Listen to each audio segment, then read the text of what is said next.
Assalamualaikum warahmatullahi wabarakatuh. Hai, saya Nur Anissa dari Fakultas Kesehatan Masyarakat kelas Ilmu Kesehatan Masyarakat C semester 1. Di sini saya akan membahas tentang lingkup aktor kebijakan-kebijakan yang ada di Indonesia.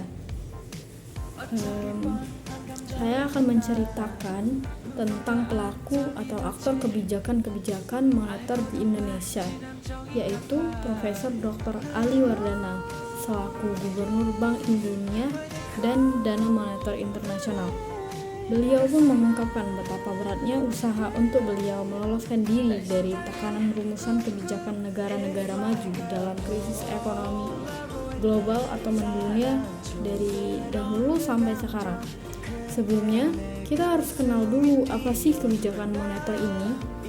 Kebijakan moneter itu merupakan kebijakan yang mengendalikan perekonomian negara-negara secara makro supaya mencapai perekonomian yang lebih baik atau stabil dengan cara mengatur jumlah peruangan yang beredar. Perekonomian yang baik sendiri dapat dilihat dari kestabilan harga melalui tingkat inflasi yang dikontrol. Tujuan utama dari kebijakan tersebut seperti menurunkan tingkat inflasi, sedangkan tujuan kebijakan moneter kontraktif untuk mengurangi jumlah-jumlah yang beredar dalam perekonomian lingkup kita. Sebenarnya, tujuan kedua kebijakan tersebut bisa dicapai dengan meningkatkan suku bunga, menjual obligasi pemerintah, dan menaikkan persyaratan cadangan untuk bank. Bisa kita lihat contoh kebijakan moneter di Indonesia tuh ada beberapa monetary policy yang sudah diterapkan di Indonesia sendiri, seperti Bank Indonesia yang melakukan lelang sertifikatnya, atau bisa juga melalui pembelian surat-surat berharga di pasar modal. UBI dapat menurunkan suku bunga kalau kondisi ekonomi sesuai dengan ekspektasi, atau bisa kita sebut dengan ekonomi yang nggak stabil. Sebaliknya, BI bisa menaikkan suku bunga bila ingin membatasi aktivitas ekonomi sehingga aliran uang tersebut berkurang.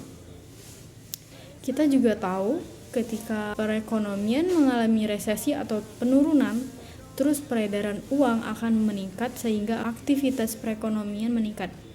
Contohnya kayak membeli surat-surat berharga saat terjadi inflasi. Teman-teman harus tahu inflasi itu suatu keadaan kenaikan harga barang atau jasa secara umum, dan itu bisa berjalan terus-menerus sesuai jangka waktu yang tertentu juga. Kemudian Bank Indonesia atau BI akan mengurangi aliran uang ke masyarakat dengan menjual surat berharga untuk mengurangi aktivitas ekonomi yang berlebihan. Mungkin itu saja penyampaian yang saya ketahui tentang aktor-aktor kebijakan, pelaku-pelaku kebijakan yang ada di Indonesia.